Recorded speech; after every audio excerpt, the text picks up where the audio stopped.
It's episode 1 of The Machine of Nonsense. It's Eric. And Kayla. And we are happy to be here. We're happy to introduce all of our cast. And what we're going to do today is we're introducing with top 5 lists. We figured this is going to be the best way that everyone can get to meet all of our cast members here. So we have a big cast. We got 7 total people here. Not every episode is going to have all 7 cast members, but we want you to get to know everyone. The best way to do that, we think top 5 lists, favorite movies, favorite TV shows, and favorite video games for everyone. So the lists aren't necessarily in ranking order, like number 1 for some people isn't necessarily going to be their favorite of all time, and for some people it will, but the top 5s are going to be top 5s. It's things we all care about. So, before we get into that, I'd like to introduce everyone here. So you know me, it's Eric, and you got... Kayla, the wife. And we got Aaron Finnegan.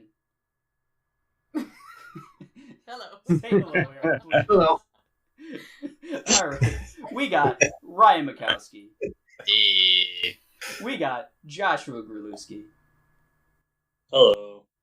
We got Michael Nelson. Hey there. And rounding it out is Tomas Ortega. Hey, yo. All right, so that's all of the cast members.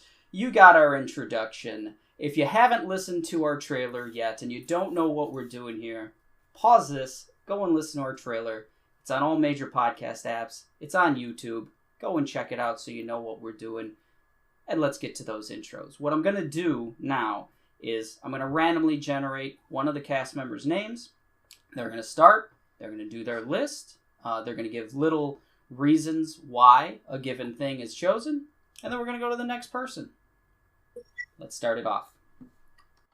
And random thing generator. Oh, Mr. Michael Nelson was chosen first. Yes. All right. Okay, gonna start with TV here. My first show is a show called Fleabag. It's an Amazon original. It's created by a lady named Phoebe Waller-Bridge. She's just an incredibly talented and funny, charming person. The show's only 2 seasons. It goes over like her going through a bunch of grief and a weird period in her life, and it's really funny and well done. Yeah, that plenty. The next one, not that funny. It's a downer. The Leftovers. It's a down. Yeah, it's a show created by Damon Lindelof. He did Watchmen recently, which was also very good. Great show. And the whole thing of the show is 2% of the world has vanished out of thin air, and it's the people that were left over and who have to face the world after that, and it's really cool. It really looks in. It's only 3 seasons. I kind of like shows that finish tight. They don't go on too long. Yeah. Definitely cheers. Next one, another show about grief and death. Parks and Recreation. Hey, whoa! Let's back it up. Why? Because it ended. Yeah. It's really my grief that I have to deal with that it's over. But just a wonderful, joyous show. I love every character on the show, and I really can't say that about many other sitcoms and of the like. But it's great.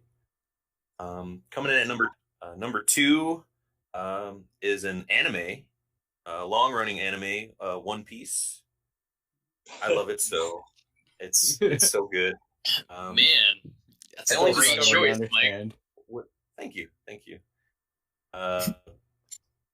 Really only got into it, even though it's been going on since 99, 2000, the manga and such.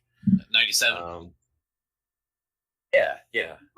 Got into it a few years back and just gobbled every episode up that I could. Got up to like 900 there, and it's just fun. It's a great show about friendship and adventure, and I love it. Coming in at number one, might be on some other lists as well. We got Seinfeld. Seinfeld, Yeah, love it. yeah. Yes. I thought about maybe it's not my number one, but it every time I just watch one episode of it, it's Oh God, yeah.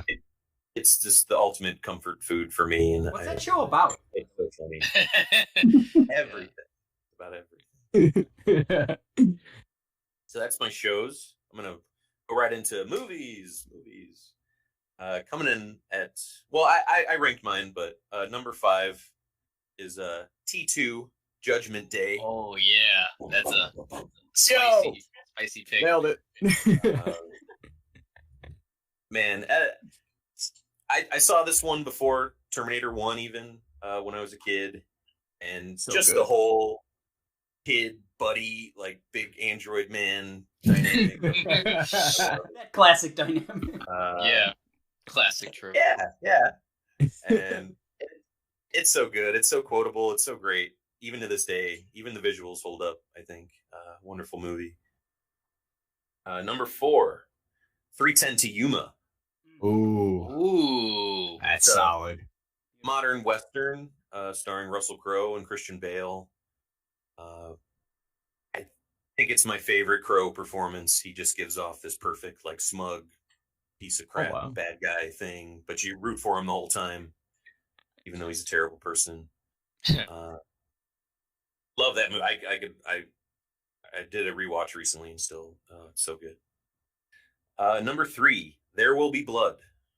oh yes. Ooh, Oh, Paul man. Thomas Anderson's epic about a oil man in the early 20th century, I believe. First time I watched this movie was on a cell phone. The way that no, Christopher baby, Nolan no. intended. Wow. And even from the opening minutes of it, I was just staring like the bomb could have went off and I would not have turned away from my phone. I love this movie. Every shot, it looks so good. Mhm. The Daniel Day-Lewis, I think, gives off the best acting performance I've ever seen in this. Great movie. Long movie, so if you're going to watch it, Alright. pull up. You know, there's like no talking for like the first 20 minutes of that movie. Yeah.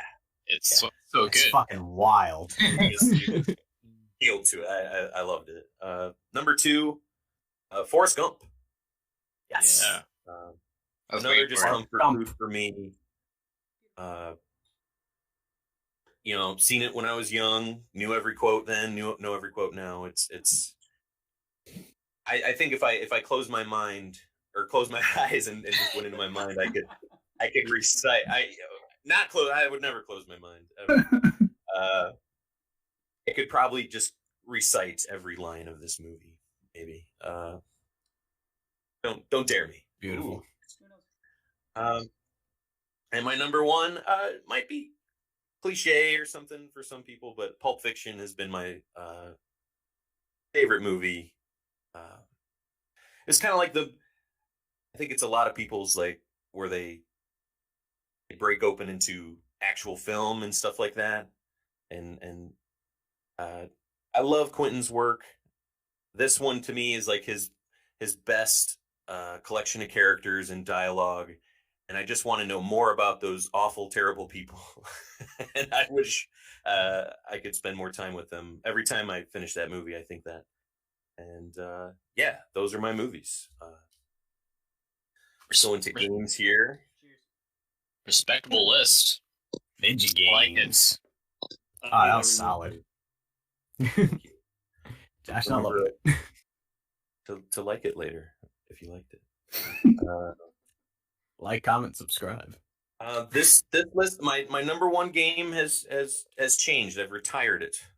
So this list is called the Super Mario World Top 5 list. Okay, so here we go. Coming in at number 5, Bloodborne. Okay. This game, I think about it all the time. I want a sequel so bad. It's like a Dark Souls type game. It's made by From Software, and it's the best Castlevania game ever made. The mood, the tone of it, the combat is just so chef's kiss. It feels so good. Not a great. I won't say it doesn't have a great story. It has a hard story to knit together by yourself. But yeah, Bloodborne. Josh, if you could, for the audience, just explain the. I'm ready. Anytime. I love this story so much. Number 4 is Hollow Knight. Ooh. I love Metroidvanias. It might be my favorite genre of game, and I think this is the best one, even better than Symphony of the Night. Oof. Oh. Hey, Oof. it's really good, man. It's so good. Made by a small team, Team Cherry. Everything from the look, the sense of adventure and in the game, the combat's fun, the characters are so cool and charming, the world is beautiful. Such a good game. Every time I go back to it, I just find more and more things that I love about it. Coming in at number 3, Shadow of the Colossus. Oof. PS2 game. It's man, it's basically a game of 16 boss fights, and everyone is either good to amazing, and it's just a really stark, beautiful open world kind of thing, and I love it. Might come up in other people's lists. We'll see. Number 2, Resident Evil 4. Oh. Just the perfect action game. The shooting feels so good. I love the stop and pop nature of the combat. I love just upgrading weapons, just shooting something with a shotgun in the face feels so good in that game. It's great, and it's spooky. Number 1, go the horror game, the best game, Breath of the Wild, Legend of Zelda. Oh my goodness! Wow, man, it's crazy. I saw like 2 of your list coming. That's it. Yeah. Same. It's a wonderful game. It brought me back to what Super Mario World made me feel like when I was a kid. No other game has made me feel just like, man, this is the best thing, video games, like more than this game has. It's perfect. And those are my lists. Oh, Very wonderful. nice. Very nice. good. I almost can't trash it. It's good. It's good. Nah, Real solid. that was very solid. You missed the most important one, but Yeah. I concur. Ooh, I can't wait to hear. Right. All right, so I have already used the random name generator to pick Ryan. Oh boy. Ooh. All right. So TV shows not enough, huh? All Let's go, right. baby. So TV shows for me was probably the hardest thing to think about and encapsulate my top 5 of all time. You know, unlike movies or video games, well, maybe more video games, but, you know, they're spread out through the years, so you might feel differently about them before you first start them. You know, season 1 to season 20, you know, maybe Community isn't so good anymore, sort of deal. But, all right, so let's start the list. So my 5th TV show of all time is Batman, the animated series. The show, you know, I was huge into comics at the time, and no TV show for, you know, those characters was really encapsulating of what Batman was, or just the character, and, you know, a little bit darker. Even though it's for kids, they still explored a lot of themes that I wasn't expecting for a children's TV show. The characters were versatile, the cast was stellar. Every day I couldn't wait to get home from school and watch it. 4 would probably be Seinfeld, as I thought it'd be on other people's lists as well. Seinfeld, feel good, you know, no matter what episode I choose to watch, makes me feel good at the end of the day, you know. Has the right balance between George, because you got, you know, what the spin-off of George. What was it called? Larry David made. What was it called? Curb Your Enthusiasm. Curb Your Enthusiasm. You know, Oh, I like Curb, but it's just a show about George, and it gets tiring. You need some balance to it. So Seinfeld's that perfect balance between all the characters. You got Kramer, you got George, Carrie and Jerry pretty much through the whole series, and Jerry's probably my least favorite. Then after that, let's see, 3, One Piece. Just like Mike, this show's been going on for, 20 years now. You know, encompasses so much, such character depth, such good feels, does every little bit of everything. Even though the anime can't kind of draw on a bit much, it's something you just kind of stay with you through the years. Animation. Number, what was it? That is 3. Awesome. So number 2 of all time is another animated show called Vinland Saga. I couldn't write a better character story the way, at least the first season so far they have, than this show. Has best animation, has real heartfelt, meaning of what it is to, like, grow and to be a warrior. It's basically based on light historical fact, obviously some fiction in there. Travels this young boy called Thorfinn. You start with him when he's a little kid, and you grow right now. In the actual series, he's a teenager, and then you see him grow out through the years and become a older man. His views about, like, violence and wars and Viking culture and everything like that. It's a great anime. I'd really suggest you pick it up. And my number 1 of all time, predictable, Breaking Bad. This show made by Vince Gilligan, X-Files fame. It's the perfect length. It's the perfect character study. The travels of Walter White through episode 1 to whatever episode, last episode for the 5th season is just perfect. I couldn't end a better series the way they done. The writing was superb. The characters you felt for each and every one of them. Maybe some more so than others, but the biggest problem with TV shows is they usually end poorly. This show never skipped a beat. From season 1 to season 5 is perfect all the way through. All right, let's move on to movies. So my number 5 all time. It's a bit of older film. I don't know if you guys ever seen the remake, but it's made 1967. Whoa. The Producers. Have you know that film? Am I? Familiar with it. Great film by Mel Brooks.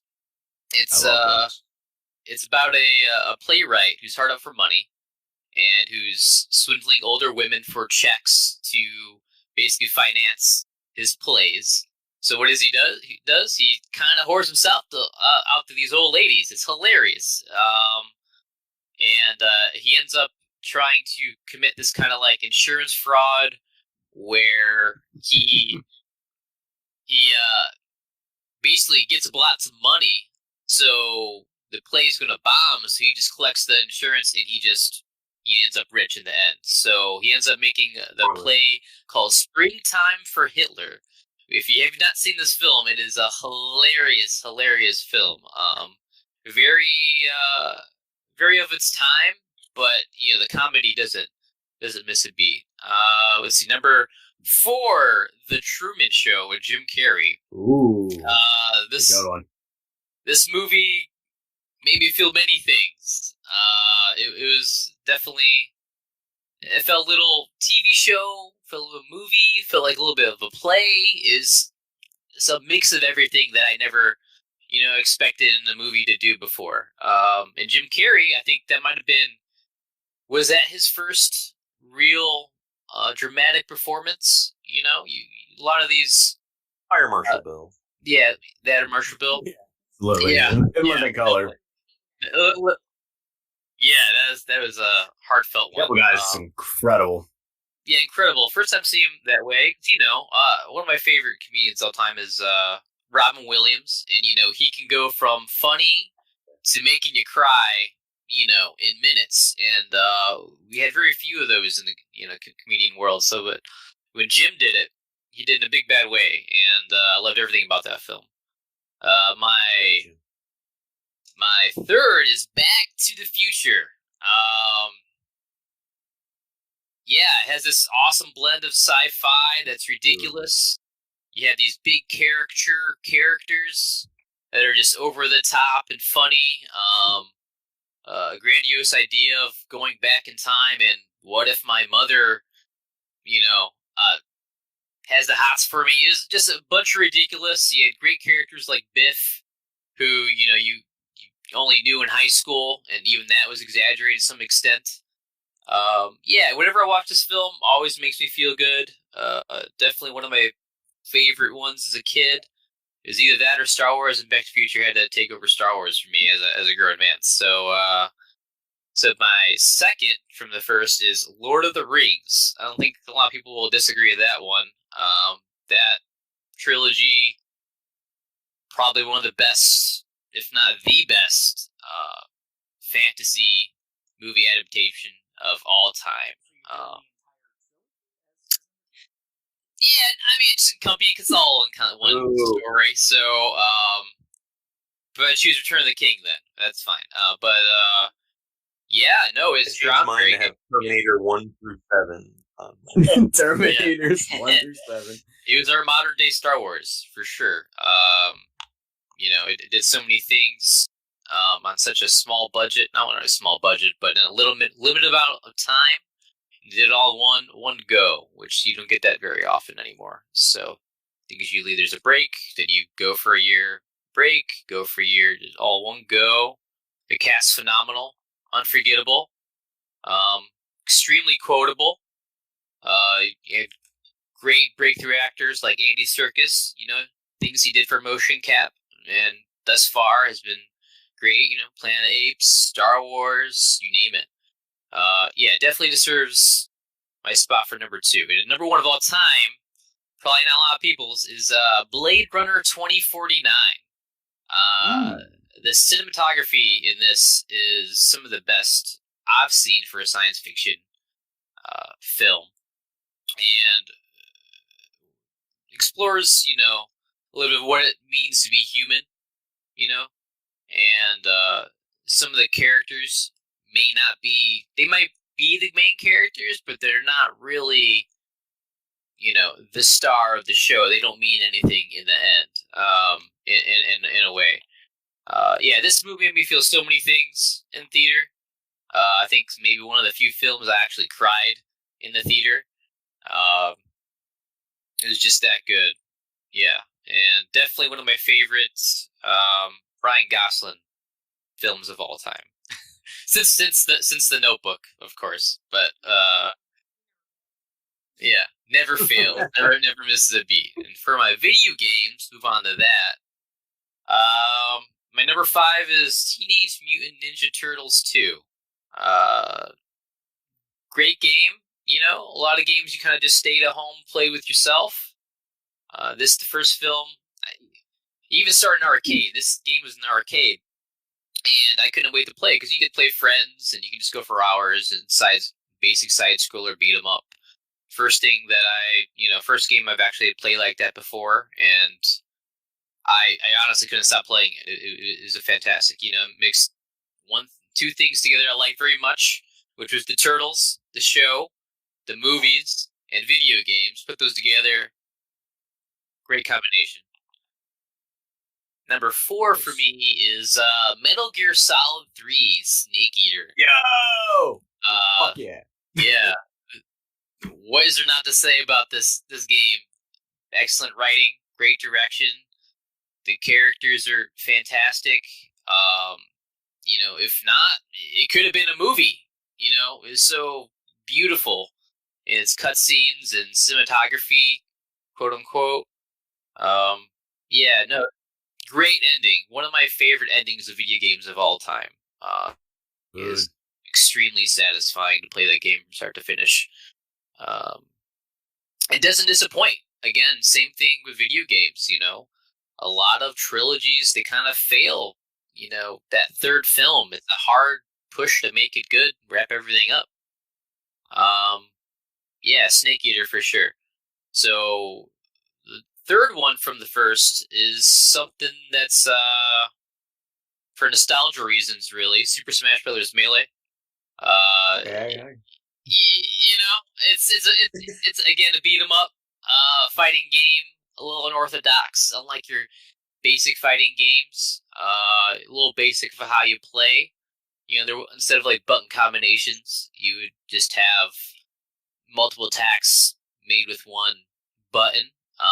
But you know, the great thing about that is Nintendo never did anything so ambitious before. They always played it so safe. You know, hey, let's put all our characters in a game, let them fight each other. Hey, let's have another idea. Let's not have them get knocked out. They just get pushed off the level and they just evaporate. You know, still play it safe, but you know, is what it is. Not everyone's favorite game in the world, but it holds a strong nostalgia presence for mine. And huge following. So to this day, really. Still breaking controllers to this day. My next pick from second to the first, Link to the Past for Super NES. This Zelda game, you know, unlike the others, was kind of the first to kind of give it a formula, a direction, a way, and I had to have multiple playthroughs of this game. You know, is the first game I played with my actual parents. They were so interested that they were just, oh yeah, let me pick it up. Let me just play it a little bit. You know, when you're at school or whatever. You know, it's something that the first game I actually got to talk about with my parents. You know, usually they just ignore it. Oh, that's just a Nintendo game. You know, Super Mario game, whatever. But the game itself, you know, you feel a real sense of adventure. You know, I loved how it's kind of a dungeon crawler. You went dungeon to dungeon to dungeon, and you get this new item you had to use to, you know, traverse the dungeon or do some of the dungeon. Sometimes you brought in the world, sometimes you didn't. You know, it's a great combination of things that I don't think really any game at the time really explored in depth, you know, as much.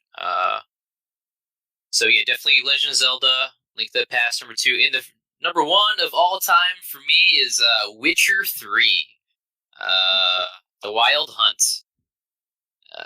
This game is the first RPG that I legit couldn't put down.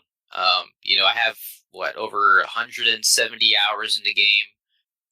Probably more. I still haven't finished the last expansion. You know, in terms of choices and what matters and where you can go in Geralt's story, you have so many options to be a dick, to not be a dick, to be a dick, to not be a dick. You know, so many options. But yeah, the story is highly satisfying. The characters were satisfying. The choices, the RPG element, you know, open world is a hard thing to master. CD Projekt Red, you know, got us pretty much from its, I think most of its fame from this game and its sales. It's, you know, the game won over 251 awards. I don't think any other game has beaten it, you know, in accolades. Yeah, Witcher 3, solid game in my top list. That's it, guys. So, I am next. Wait a minute. I know. Thanks. This doesn't make any sense. Number 5, Dragon Ball Z. All right. Yo! So I don't really mess with anime anymore or anything like that, and I don't know how much interest I have in really ever checking out Dragon Ball Z again. But for a time, that show just rocked my ass. I mean, just like that was everything. I wanted to just go home and check out Dragon Ball Z, and just a lot of fun, a lot of ridiculous stuff. You know, everyone kind of know. You know, if you know what Dragon Ball Z is. But that's a nostalgia pick for me, definitely. It still has a big part in my heart. Number 4, I think Ryan already had on his list. Breaking Bad. I want to in the video for those watching, not watching at home. Josh just brought up the Black Body Destruction card from the Dragon Ball Z. It's a nice prop. He had it ready. So number 4, Breaking Bad. I kind of echo a lot of the same sentiments. I think it's the perfect length. Really liked Walter White as a character. Rewatched a couple episodes here and there, and didn't like Jesse, the second character, the first time. But then really, upon rewatch, really empathized with him and everything else. But really just prestige television. I mean, great show. Love it. Number 3, Bob's Burgers. Another animated show, not from Japan this time, but Bob's Burgers. Love it. Pretty much fall asleep every night watching episodes of Bob's Burgers. Puts you to sleep, huh? Yes, it's terribly boring. No, it's it's really heartfelt. I mean, it's silly. It takes the same kind of premise that the Honeymooners and then the Simpsons and all of the other, copycat, type of animated sitcoms have taken. But there's just a cool family dynamic in, the Bob's Burgers family, all the characters. It seems like I constantly go back and forth with who's my favorite, from Bob to Linda to Tina to, Gene. It's like it changes on an episode by episode basis, and it's just a real easy watch too. So Bob's Burgers. Number 2, Game of Thrones, except the final season. No, Game of Thrones in its totality. Really enjoyed that show. I mean, that was a real water cooler show for me. Yeah.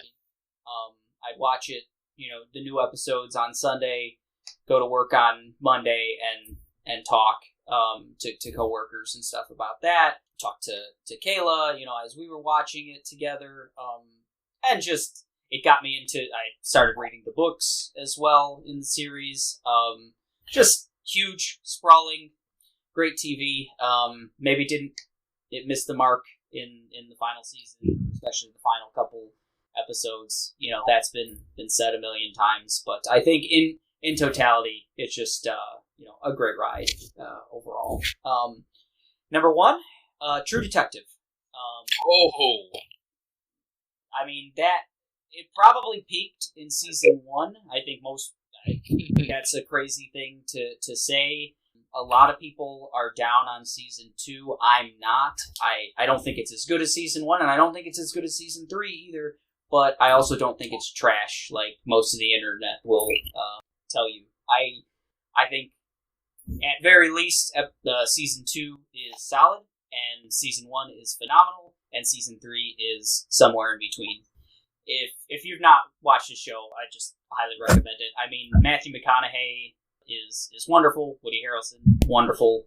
Their interplay is just, I don't know if two characters have had that much. Chemistry is a weird word because for most of the show they just despise each other, but there's chemistry in that. There's immense chemistry. You can really tell that they, are at the top of their game, both of them, playing off of each other. And I would rewatch at least season 1 a million times. I've watched it 3 times already, and I bet you I will continue to. So on to the video game, on to the movie category. So number 5, if you're watching the video, over my left shoulder, I guess, is a poster for The Prestige. And number 5 is Christopher Nolan's The Prestige. Just love it. It's great. Another, I like the chemistry between the Hugh Jackman and Christian Bale. Yeah, Batman himself. Their chemistry is real good as rivals. It's got the whole cast of characters from all of Christopher Nolan's. You got your Michael Caine thrown in there. Some real fun David Bowie cameos as Nikola Tesla. Oh yeah. Kind of a period piece. It fits into a lot of different genres. It's a sci-fi film. It's a drama. There's a tragic love story in there as well. I can't speak highly enough of it, and it's got an interesting kind of twist ending as well. So if you haven't seen it and you like movies with twist endings, go ahead and check it out. Number 4, starring the greatest action hero, Michael Biehn, the sequel to 1979's Alien. Aliens is just wonderful. Just wonderful. It's possibly the movie I've seen the most, and it's probably the movie I love the most, but should not have ever seen as a child as much as I did. It's a hard R movie. Some of my earliest moments are just getting down to space marine slaughter. So just great. It's an action movie. It's a horror movie. It's a sci-fi movie. It's everything. It's maybe James Cameron's best work. There's an argument there, but it's everyone at their height. Sigourney Weaver went from, in the first movie, being a little bit passive and everything else to being a complete badass. Really just took over that like leading action star actor role. She's fantastic. And then also, I do have a soft spot in my heart for Michael Biehn, her love interest in the film as well. I think he is quite underrated. So Aliens, number 4 on my list. Number 3, Star Wars Episode 7, The Force Awakens. Everything that A New Hope did, a lot of the not controversy, but the critiques of this movie when it came out were, it's just cribbing from the first Star Wars film. And I think it does. I think it's just kind of almost a retelling of the first Star Wars film, which was a badass movie, and they just updated it in modern humor, a cool like female protagonist, but it's the same story. It's the hero's journey story that's been told a million times, but it's just taken up to biggest budget possible. Like I said, they added modern humor to take the place of all the kind of stuff that kind of is aged poorly in the original Star Wars films. Some really good practical and CGI effects, and just a ton of fun. That's just a rewatchable movie for me, and really got me hyped for the rest of that trilogy. Even though we're not going to talk about what could have been. So number 2, buddies, Forrest Gump. Forrest Gump, just a wonderful movie. I mean, hilarious, but also heartfelt at the same time. I mean, depressing in multiple ways, but also uplifting as well. Just all the way around. I'm far from the first person to ever say that. Hey, Tom Hanks is really good at acting, but hey, really good at acting. And the fact that I think he's a sympathetic character for his, disabilities and things of that nature, but I don't think it's played for laughs. I think it's really heartfelt. It hits the mark for me in every single way. It's a movie you can both laugh your ass off and also, cry your eyes out at the same time, and immensely quotable, immensely, memorable, and just one of my favorite films of all time. And number 1, I may like Tom Hanks because number 1 is Saving Private Ryan. That's a good one. I said Aliens may be the movie I've watched the most. It's right up there. Earlier today, he told me it was Titanic. So, I've watched a lot of movies a lot of times, is what we're saying. But, Saving Private Ryan is just fantastic. It's an epic war movie if you don't know that. The fact that it's some people's favorite actor of all time, Matt Damon, isn't in the movie until the very end, and I think that is a real shot that they took there. It's Vin Diesel's kind of first in front of the camera big role. Obviously, I mean, I don't have to tell you about Tom Hanks. It's got a great cast, honestly, from top to bottom. Sizemore's really good. Tom Sizemore. It's a war movie, but it's more of, there's so much great dialogue. The quiet moments are really important. But if you can watch a straight action film as well, a straight war epic, gripping your seat type movie as well, and not care much about the characters, and it still comes off as just a really cool movie. And then if you dig a little bit deeper, it's great. That final scene where you have an aged Private Ryan talking to his wife and his kids and everything else is just... so now we're on to the games category. Number 5 is a little bit of a cheat because it's MLB The Show. I will pick the current year because that's a franchise that has just consistently gotten better. Not by leaps and bounds. That's maybe a criticism you can lob, but they just take the edges off more and more every year. For my money, it is the best sports simulation that I've ever played. Beats anything else, and it's really an RPG. I mean, with the level of customization, whether you want to do the road to the show mode where you actually create your own baseball player and take them from the minors into the majors and do all of that. That's full on RPG because you're leveling them up and picking their stats and everything else. If you do a franchise or just play a pickup game or whatever else, top-notch commentary, graphics improve every year, and they're in the works to expand it to other platforms too, so people without PlayStations will be able to experience it because it had been PlayStation exclusive. So I'm kind of excited for that. I want more people to get into the franchise. So that's MLB The Show. By the way, I'm a huge baseball fan.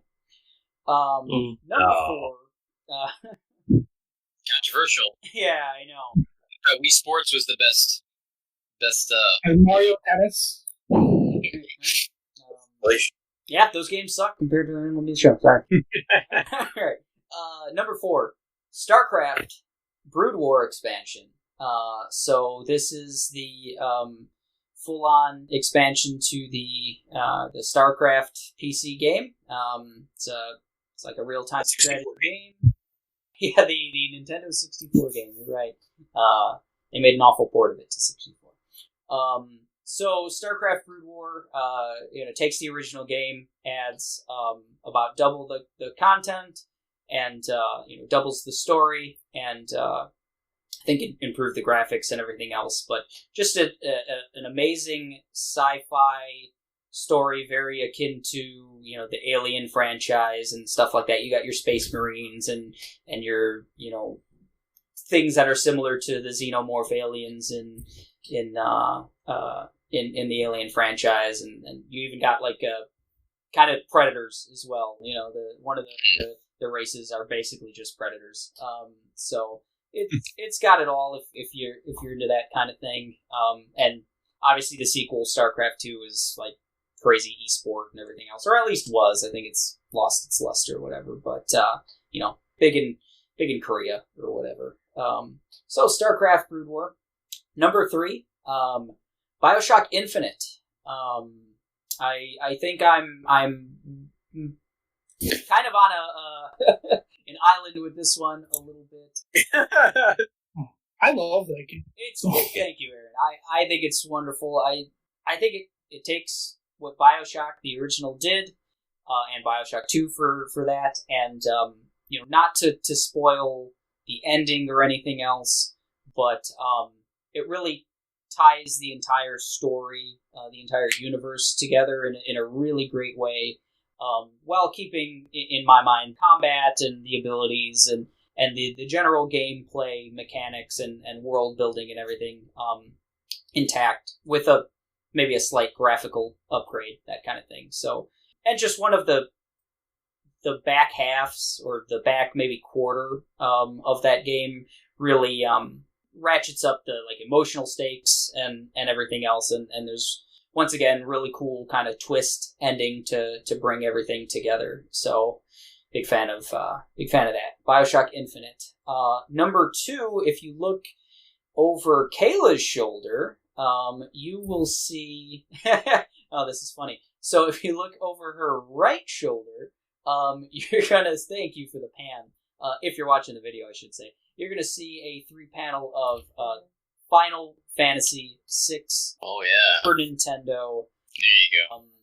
Good game. So good. My favorite Final Fantasy, my favorite RPG, my favorite probably thing to come out of Japan. Honestly, just a really cool story, gigantic cast. I feel like it holds up. Even though it's a Super Nintendo game, I'll every once in a while download it on my phone and play through it. And it's a big game; it's a good 40 hours or something. But I fully think that it really holds up, and I like it quite a bit. They just don't make games like that anymore, you know. And number 1, over Kayla's other shoulder is a poster of The Last of Us. Oh. I think if anyone knows me knows how much I love that game. It's, come on, what can I say about it? It's an emotional roller coaster. From the first 10 minutes of that game are just heartbreaking, and it doesn't stop breaking your heart and just punching you in the gut. And I don't think it gets enough credit for, although its combat system and its exploration system are maybe kind of basic compared even to its sequel. They really, kind of ramped up everything like that. I think it holds up really well, and it also, it's for a reason. I think it works in that story, in those environments. It's also the type of game where I feel like someone who's not into games as well, if you're not into playing games or anything else, you can just watch that game for its cinematic quality, its writing, its dialogue, and get something out of it. If you're just a fan of good movies, good television, good drama, good storytelling, right? Like all of those things, I think that regardless if you're a capital G gamer or not, I think you can get something out of that game. And the sequel, whatever, it fell a little short, but I think I'm glad it happened. Yeah, so that is my list. The next pick, which is Kayla. Alright. Oh! Hey. I do feel like my list is going to be the same in some ways and extremely different in others, but I guess we'll go ahead and get going with shows. One of my favorite shows is, guess what? Bob's Burgers. Like Eric said, we watch it every night. It's just cheerful, and there's lots of funny puns in every episode. There's songs that are fun. It's just a feel-good show for me. I have another animated show, Star Wars Clone Wars. Hey. Yeah. That I needed in my Star Wars fandom. You watch the movies, and I think we all have wants and desires that the story's gonna go to, and they skip over a lot of stuff, or just travel to a different planet and do something completely meaningless for a whole hour. And you need some filler, some good Anakin moments, which are very dear to me. Some of my favorite things to see are Anakin and Ahsoka. Good stuff. Great dynamic. Yeah, up next, I have Parks and Rec. Nelson said, it is truly heartfelt. I didn't think I was gonna cry so much watching a comedic sitcom, but I cried all the time. I'm a crybaby though, so It's a beautiful show. I have The Office, something that I got into really, really late. I didn't watch it until last year, I think it was, but I watched it from the beginning. I fell asleep a couple times in the first season, but once you do form your attachments and know the characters, you just laugh at them. They're just funny. Which version? The American. Okay. Yeah. That's the only one I've watched. British or bust around here. I have Game of Thrones next on my list. Again, like Eric had said, it was just something that you could watch and talk to people about. Everybody wanted to talk about it. You could go back and watch things, and there was so much foreboding happening in that show that you just didn't always catch the first time around, or until somebody told you about it, or you read about it. Just the subtle things that it would have, like when they walk into a certain place, there's a song playing in the background, which is very themed and telling about what's about to happen, but you didn't catch it until you know. Yeah. So it was something that I truly enjoyed, having that just whole community around. That's it for my shows. I'm gonna... Great list. Love it. if you can't tell already, I'm a fan of feel-good comedies. So, first, I got Forgetting Sarah Marshall on my... Oh, yeah. Yeah. I love it. It's funny. It's feel-good. It's quotable. It's daring. In the very beginning, you just see swinging dick. Thing that checks my boxes.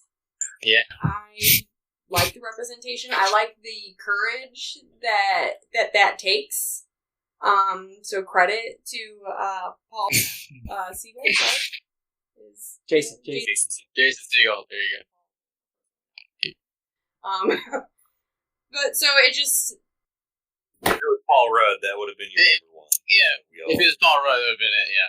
Okay. I should have when Paul Rudd talks about it, but anyways. Up next, a throwback, almost even kind of nostalgic, is The Wedding Singer. Oh, yeah. Great movie. For the most part, love Adam Sandler. He's very nostalgic of my childhood. I watched tons and tons of Adam Sandler movies growing up, and The Wedding Singer is one that I think isn't as, like, vulgar or tasteless in certain senses. It's fun, funny, quotable, feel good. Love Drew Barrymore and Adam Sandler together. Yeah. The rest of my list, I basically picked just as representation. They are trilogies or series, so I just kind of picked the one which sometimes is my favorite. So I have Harry Potter, The Goblet of Fire. Oh, yeah. Obviously, I have Harry Potter fandom. I love them all. I chose Goblet of Fire because it's the first time we see Voldemort, and it's just a nice representation of who I am. And then I have Hobbit, and I chose The Desolation of Smaug. Like dragons, so it's big dragon movie. Controversial. Big Cumberpatch. It's just a fun, his voice, creepy, soothing. I love fantasy and dragons and elves and hobbits and humans and all that good jazz. Humans. And to tie it all together, I have Star Wars: The Force Awakens. Again, I just picked my favorite one at this current moment. It truly was something that I think saved the franchise. And unfortunately didn't get to continue on that track that I think it set. And then it fell off. But it still has its characters that I definitely enjoy throughout the whole trilogy, if you will, of the current Star Wars. I will move on to video games. Up first, I have Horizon Zero Dawn. I like open world games, but I don't want to have to spend 300 hours in it. I like being able to gather things and make things and build things that actually will increase anything about my playability.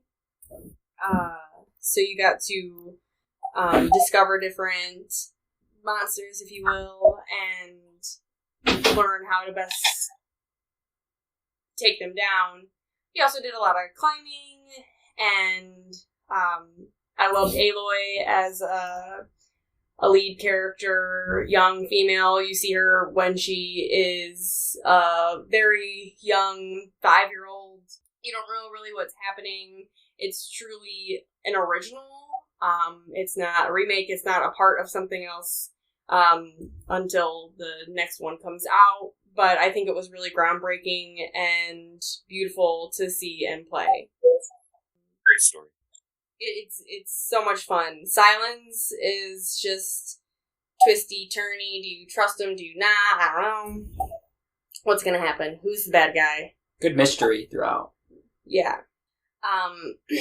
Next, I have Uncharted 4. Okay. I love the whole Uncharted series. I, again, just picked my favorite one. The one that I probably played most recently. You guys probably know, but a lot of video games I mostly watch, Eric. Not that I play a lot of video games myself, but it's really hard. There's so much media. Do I really want to play a game that I already watched, played through fully? Yeah.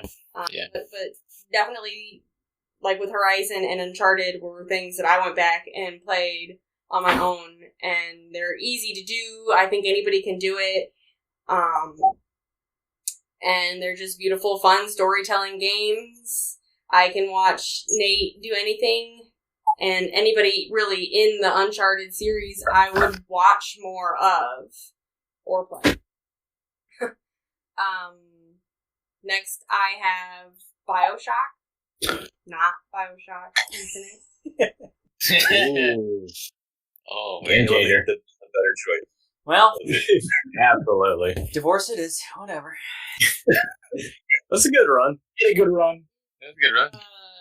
Terrifying game. I love the abilities. They're fun, wild, wacky injections that you give yourself, and it's very scary and questioning. Like, I don't know what corner I want to turn. Something's going to jump out at me and grab me, and then the big daddy's coming, so you want to hide and run. Feeling like you have the ability to take them on. And of course, the story is great, and there's such a twist that is truly foreboding throughout the whole time, and you really get to catch on things throughout the story that adds to me. I love seeing the way that things connect all together at the end. Up next is my nostalgic pick. I have Resident Evil. Yeah. Just the first one, the original. Yeah. I think Resident Evil is my first video game memory, which is kind of strange because it's a zombie horror movie or video game. And I just can picture, the PlayStation logo come up and you go to your memory stick, and there's just that eyeball looking around at you, and That feel. and gross. But my brother got a PlayStation, and I was probably 5, and we would watch. My whole family would sit down and just watch my brother play Resident Evil, and we would all solve the puzzles together, and it was a fun little family event. Yeah. That's awesome. Love it. And even now, going back and watching any of the other Resident Evils or playing them, there's, of course, a little bit of that first one that you wish they all have throughout, and I think they try. Number 1 for me is Skyrim. Hey. I couldn't stop playing that game. I couldn't stop thinking about that game. Every moment, I just was like, I gotta go home and see what's going on. I get my armor. I got notes in my phone about what I have in the chests in the houses.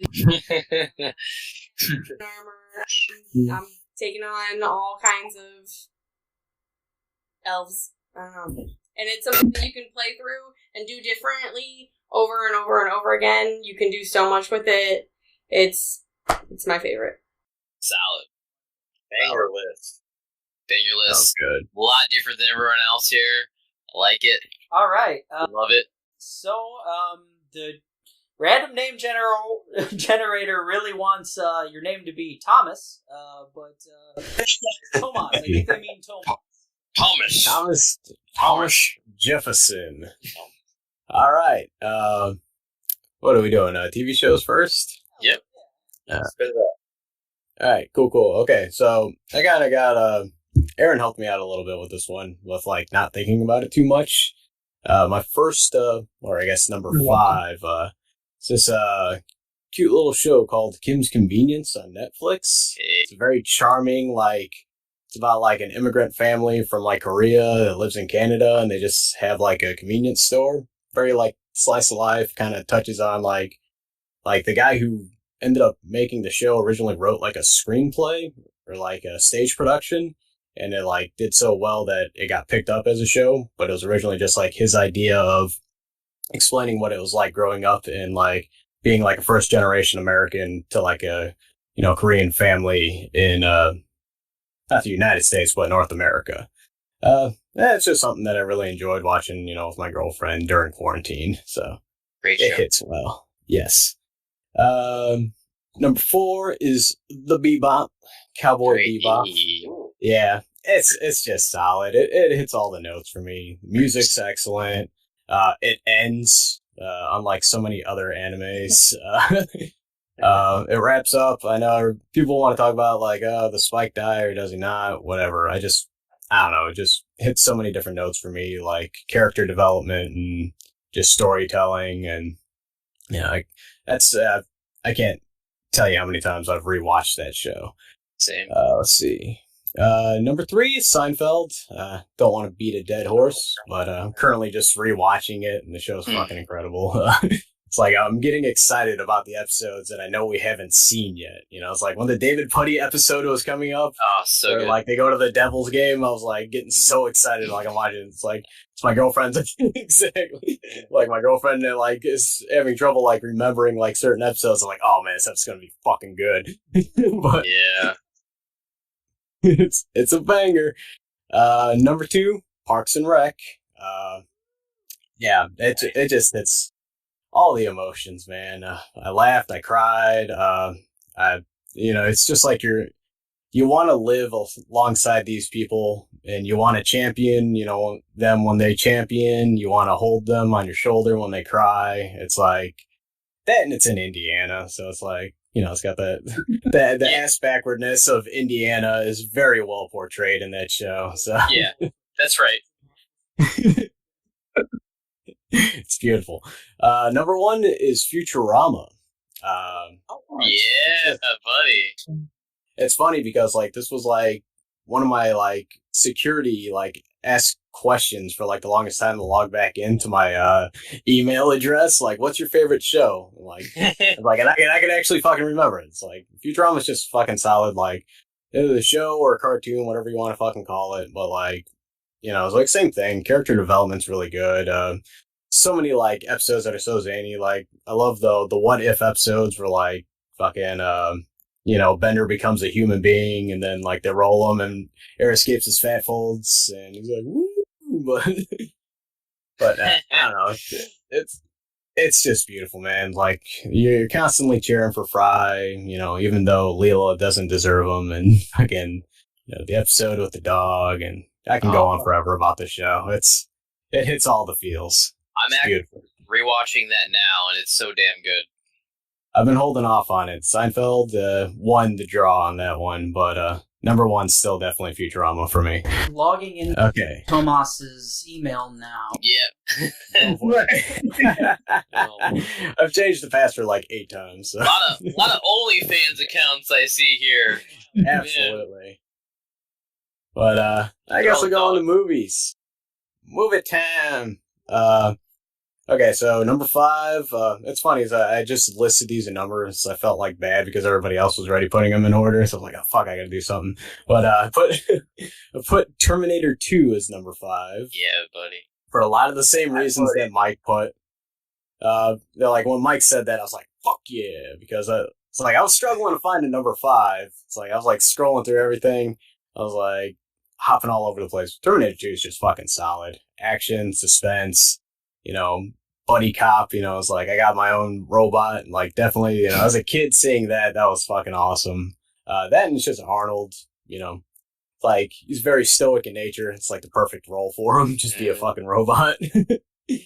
But okay, and then let's see, what do I got? Oh god, I did these all like in the wrong order. But Die Hard. Oh. First Die Hard, not with a vengeance. I like Die Hard, like trust me, I went back to back and I rewatched all these just recently, and Die Hard's the one that just like sticks out more to me. One, it starts the whole entire thing. I like the fact that like Bruce Willis is like an action hero, doesn't really fit the mold. He's not, it's like coming out of the 80s, he had all these buff action stars, and like it's just this regular cop dude who just so happens to be in the right place at the wrong time. Yeah. Fucking Alan Rickman and that was like his like first role. He was like 40 something, and like his first movie role was like playing Hans Gruber. But I just thought it was really fucking cool. It's just a solid action film for me. Let's see, number 3, Princess Bride. Oh, yeah, that's one of the most charming movies I've ever seen in my life. I love the cast. I've always been a huge Carrie Ells fan. And just everybody in the movie just does so well in every like part. It's like, it feels like they were like handpicked and just perfectly placed for their roles. Number 2, there's a theme here. Forrest Gump.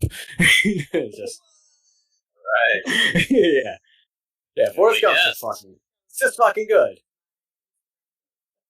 Yeah.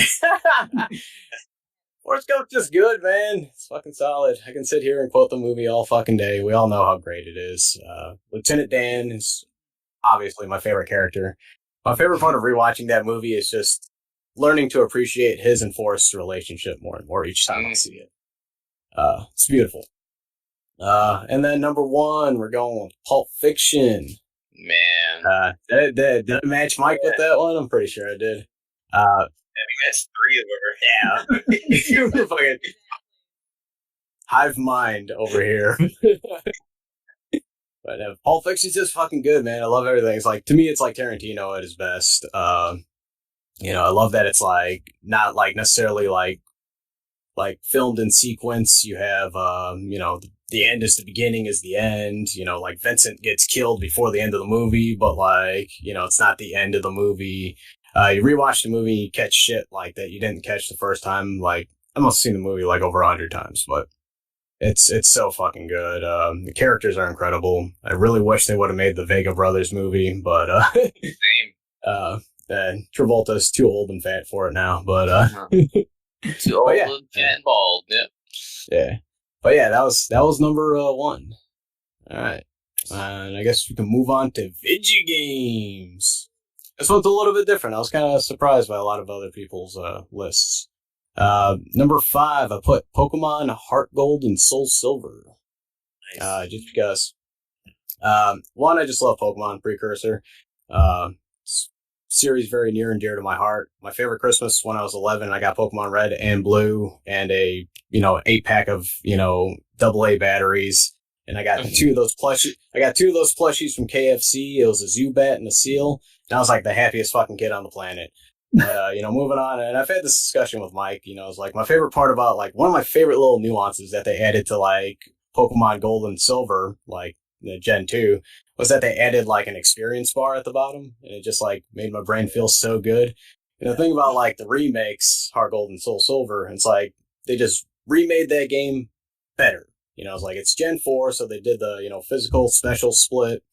And they've added more. They tied the games together. They added they just put all the shit all the great stuff about Pokemon up until that point, and they shoved it into a single game, and it just works, man.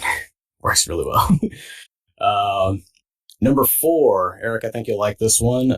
Final Fantasy VI. Yeah, I went back and forth on this one because 8 used to be my favorite. 6 is just, it does so many things well. The bad guy wins.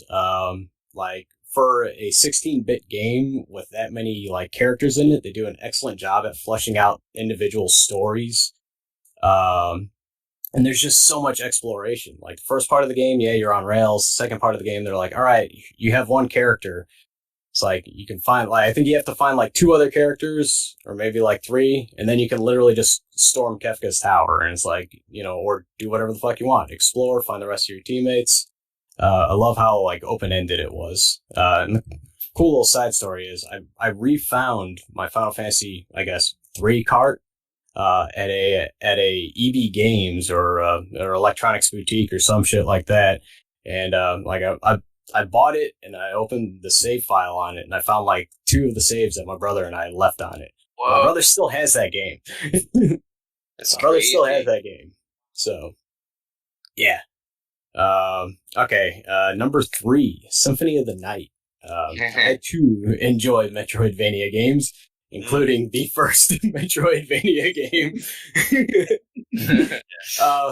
That was another one. It's I grew up, I played a lot of Castlevania, and then this was one that my brother convinced me to buy. He's yeah, we used to play Castlevania all the time. You should buy this game. This is back when I was a kid and I didn't know what the fuck to buy for PlayStation. And I bought the game and I was extremely impressed by it. It wasn't anything like any of the other games. Voice acting was not the greatest, but it's still very nostalgic to me. That opening scene will always live in my heart.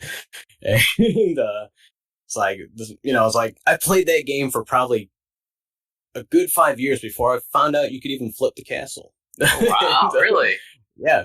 Yeah, it was funny because it was the gift that kept on giving. It was I always kept replaying the game, and then I eventually found out, I was oh shit, there's a whole another half of the game I didn't know about.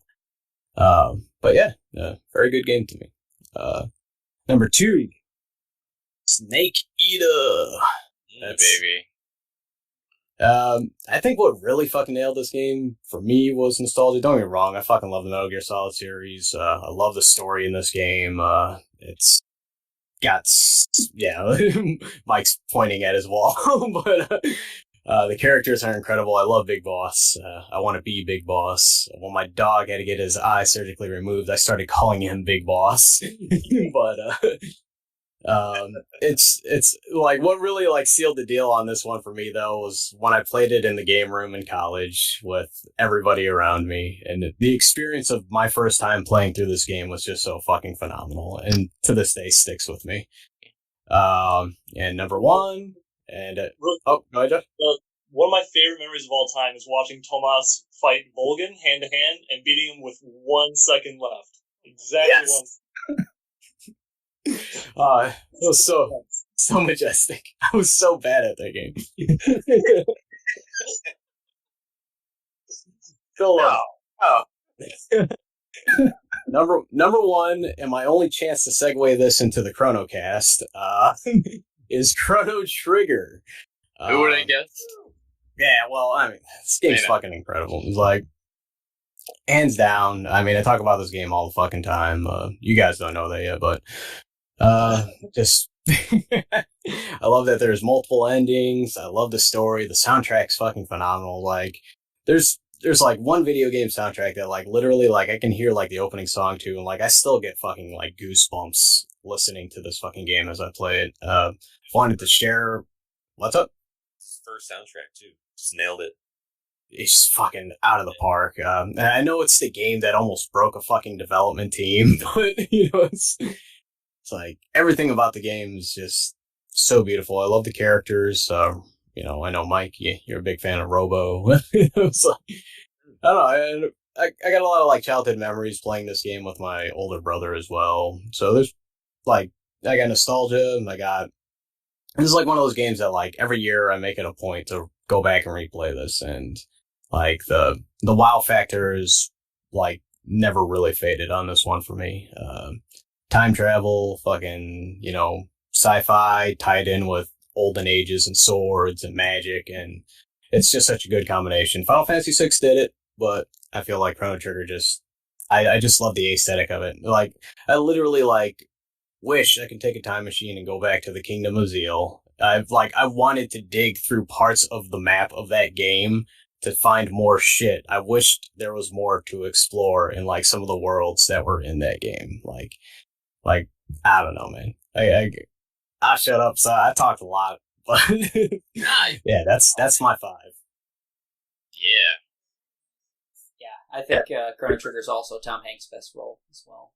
Absolutely. All right. The generator has spoken, and it is Aaron. Woohoo! I thought it was my shows aren't actually in any order. I couldn't tell you my favorite of anything, so all my stuff is just 5 things that are at the top of what I like.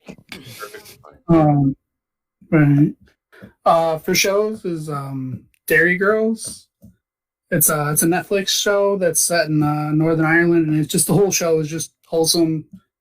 I'm a big fan of coming of age shows and movies, and I know I've never come of age as a teenage girl, but it's just such a good show. Every single character has their own like style of humor. Some are like really subtle and dry. Some it's just it's physical humor. Some make funny faces. It's just such a good show, and it's got something for everybody. The whole show, like you'll laugh an entire episode, and then the last like 30 seconds will have me tearing up. So it's just such an amazing TV show. Next is a comfort show that I've watched so many times is Reno 911. I can go back and just rewatch the entire thing from beginning to end. Even the new season that was on Quibi that where like the show wasn't canceled, but the app and streaming service was canceled from under them. Like while they were on set, you can actually see like their Twitter posts saying like, "Oh, we didn't know this was canceled." But it's so good. Like they came back with a new season after like 10 years, and it's just as good. Like I love it. Everybody involved is so like talented, and anything from what was his name, Ben Grant and Thomas Lennon is just really, really good. My next is a show called People Just Do Nothing, which is a British mockumentary kind of show based on a documentary called Tower Block Dreams. And it's just about this group of people that run a pirate radio station. We'd call it like hip hop, but they call it garage music, garage. Garage music. And they're just all really like bad DJs and bad MCs, but they think they're so famous and they think they're amazing, and so they've got a documentary about them. It just follows them around and the stuff they get into while they're like convinced that they're like one example is like they're traveling to a town that's not that far away, and they're all pumped that they're going on tour, and they think they've sold out a club and nobody's there to listen to them. It's just a bar, and they're just angry that house music is playing and it's just everything about that show is just amazing. It's so funny. I'm a big fan of almost anything that's like mockumentary related, which will come up again in my list. But it's really, really good. They're talking about an American port, but I don't see that really working. But my next one is Psych, which I love Psych. I like the dynamic between the two main characters so much. It's another show that was allowed to end. Like 7 seasons may have seemed like a bit much, But they wrote the ending, like it was allowed to end. They weren't told, oh, it's time to be done, and they just cut it off. So the ending works. The entire show, there's maybe like 2 episodes I'll even want to skip. I love that whole show is just so good. Next is American Vandal, which is it's a Netflix original. It's also a mockumentary. My wife actually suggested this to me, and I thought it was going to be so stupid because it's literally a documentary about who drew a bunch of dicks on cars at high school. But they take it so seriously, and like, they look at everything. Like a big point of the show is it comes down to is some of the the guy that's being blamed for it, who's a known dick drawer. They say like always draws ball hairs, but there's no ball hairs in the ones drawn on the cars. And everybody in it takes it so seriously, and every character is so believable. Like it could be like a true crime documentary about a serial killing, and the tone would fit right in. It's so good. And then they did a second season that was really good, and then Netflix canceled it. That's what they do, I guess. So yeah, that's all my shows. Nice. For movies, the first movie I put is a movie called The Station Agent, which is like an indie movie with Peter Dinklage and was it Patricia Clarkson with for people who are fans of Parks and Rec, she plays Tammy Swanson 1. But that movie's so good, and it's a depressing choice. It's got Peter Dinklage, who's dealing with the death of his friend and business partner, and then he's got and he meets Patricia Clarkson, who's dealing with the death of the child, and it's just they have such a weird dynamic where he sees her as purely a love interest, and then she sees him as a love interest. Plus, she keeps trying to care for him because it's hard for her to see past and see him as a true adult because of his size. And it's just really good, and it's really heartfelt and like genuine. It's such a good movie. Next is Watchmen. I've seen Watchmen to quote Eric, probably more than almost I've seen any other movie. I watch it all the time when I get bored. I'm a big fan of the comic book, which I actually didn't read until after I watched it. But I love Watchmen. I like the whole dark superhero trope that's at the time wasn't so common, or even superhero movies that weren't just goofy. So Alan Moore, baby. Yeah. Except for he hates all that stuff now. So. It's a movie called Butterfly Kisses, which is an indie horror movie. I love anything horror. I watch every single movie that comes out.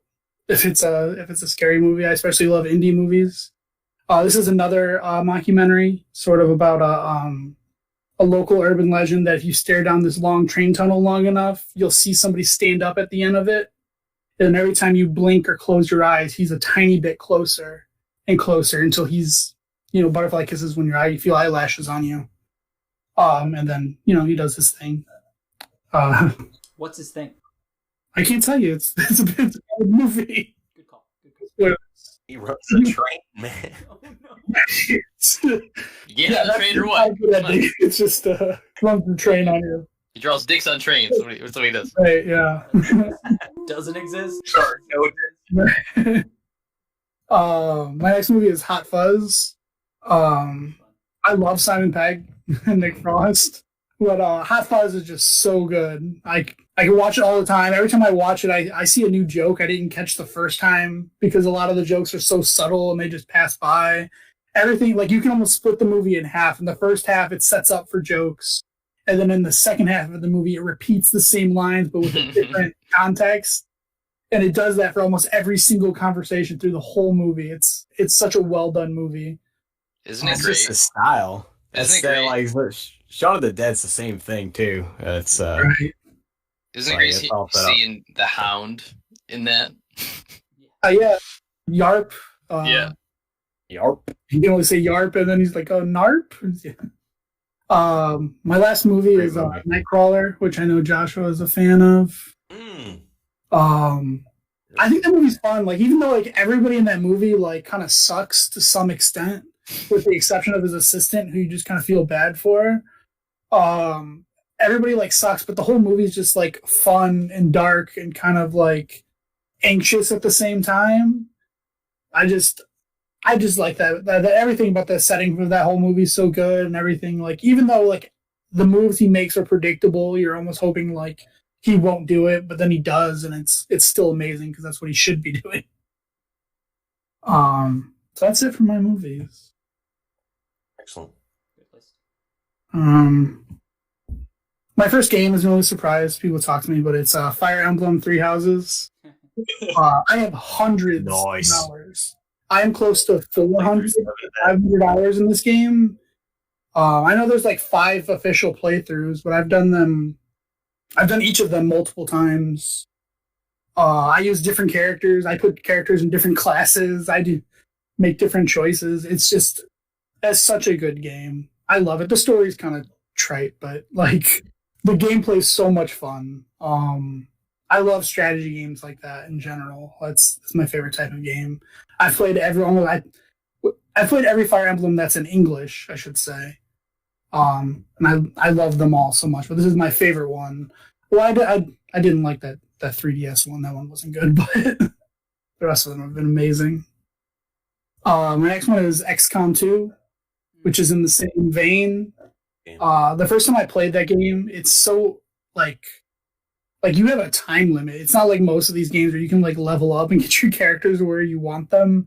Like if you take too long improving your characters, like you just don't have time to finish the game before the aliens destroy the world. So that game took me a couple of playthroughs before I actually beat it, and then I've replayed that a few times too because I like to change up how I beat it. That game's a lot of fun. My next game was my favorite game for a very long time. Is Knights of the Old Republic, Star Wars.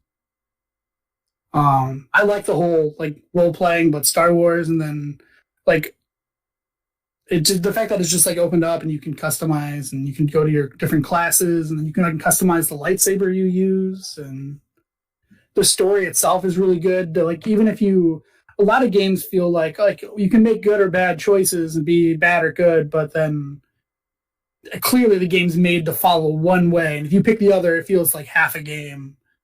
This one, if you good or bad, it's such a full experience, and they both make sense and are completely separate from each other, and I just love that a lot.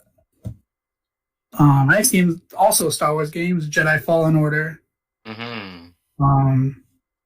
This one I love mostly because of the just the story of it's really good. I think had they just made a movie of this, it would have been amazing.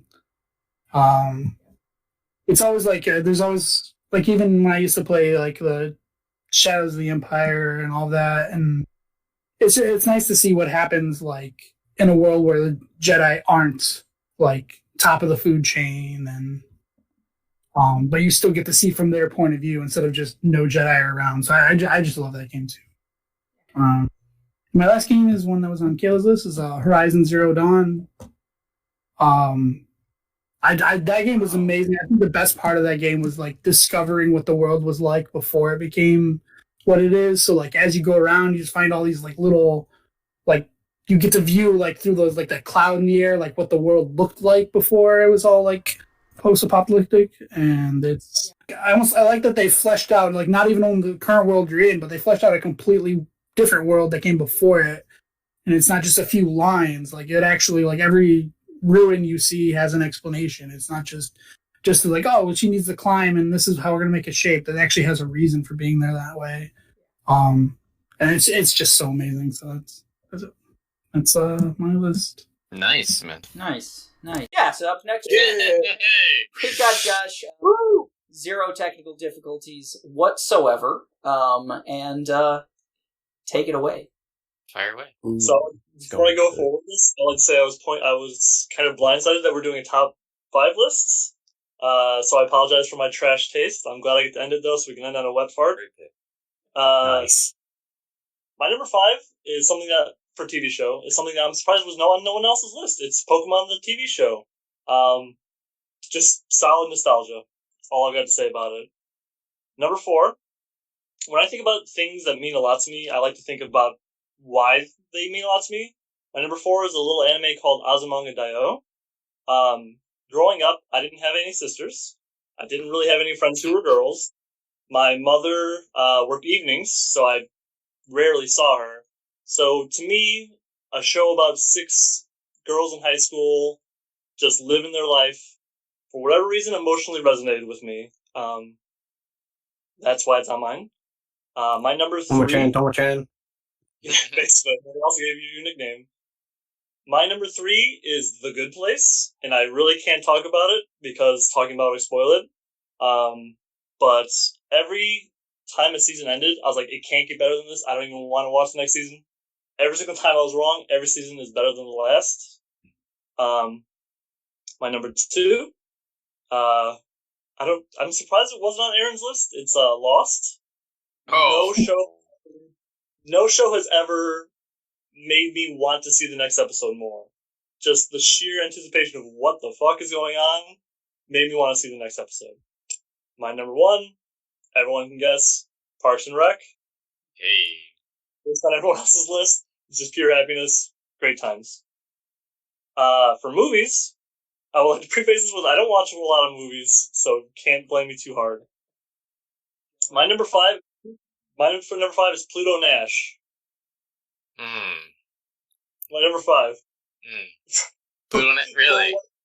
Yes. Pluto Nash. Pluto Nash. Okay. For whatever reason, this is probably the movie I've seen the most in my life. For whatever reason. I would come home from school, I would watch Pluto Nash, and that was kind of the thing that I did. Wow. I can't explain it. First Pluto Nash fan, everybody. Yeah, and the biggest. Number 4. Growing up, my father was very into Godzilla movies, and I had to watch a lot of them despite my best interests.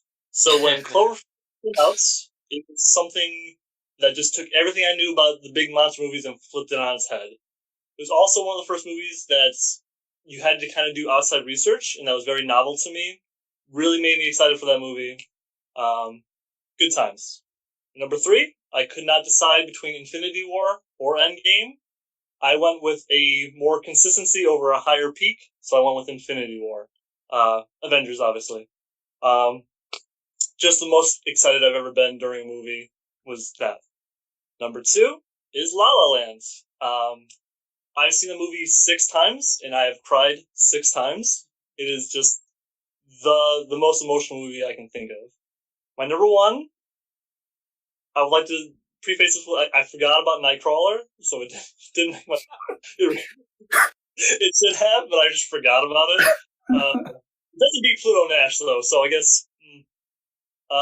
My number 1 is Spider-Man Homecoming.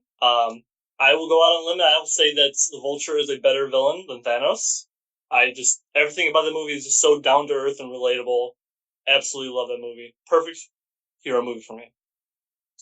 Okay, going on to video games. Mine aren't exactly exciting because everyone's played all of them to death, but my number 5 is the Ace Attorney series, Phoenix Wright.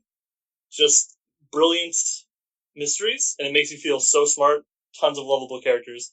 If you don't mind a ton of reading, highly recommend them. Number 4, Resident Evil 4. Probably the game I've played the most times through. It's either that or Symphony of the Night. It's just the best feeling guns in any game. Number 3 is going to be Undertale. A lot of games have made me cry, Nice. but Undertale is the only game who's ever made me cry from happiness. Just the sheer joy and love and attention in the passive ascending, tears of happiness. On the flip side, it also has a second story to it, which is the Genocide Run. And it's the only game that's ever made me feel like a bad person, like I was doing something actually wrong. There's no morality system, but it really makes you think about how you interact with video games and what you're willing to do to see more content.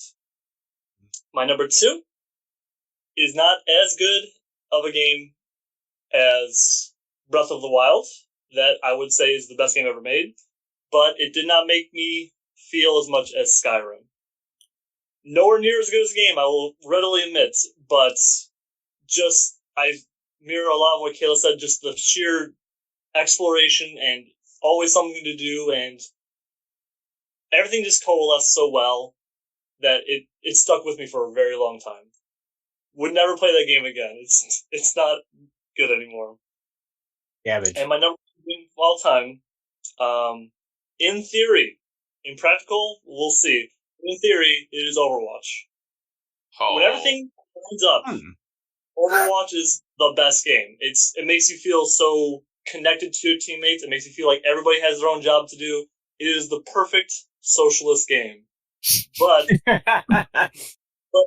like real socialism, it doesn't always work. It just doesn't work. I've played this game for probably 400 hours. I've played one character, the healer, Mercy, for over 250 hours.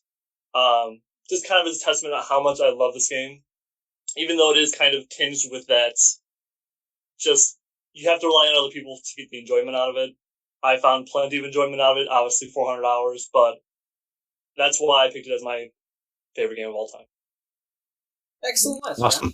Man. So thank you everyone for giving your lists and everything else. They're great. I think the diversity was really cool.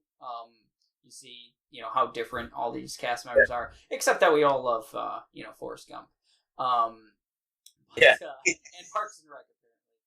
But no, thank you guys. What we're gonna do with these lists is actually we're gonna take them and we're gonna put up a poll on social media and have people kind of argue about who has the best list. So I would also like them to add their own as viewers or commenters.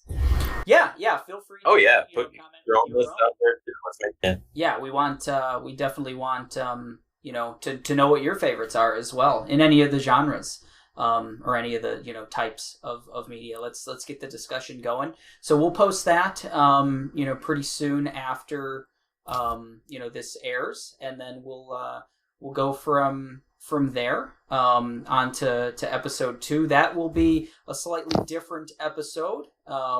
We're going to do a kind of a breaking news covering all the different elements, games, movies, TV, what's going on right now.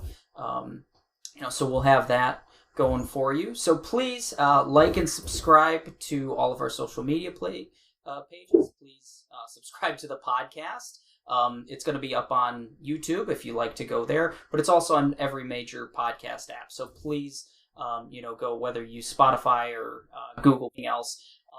If it's not on your particular podcast app, you can also go to anchor.fm/machine of nonsense and either listen directly from that feed, or you can take and copy the RSS feed and put it into any podcast app, and it should automatically subscribe you, even if your podcast app doesn't do it automatically.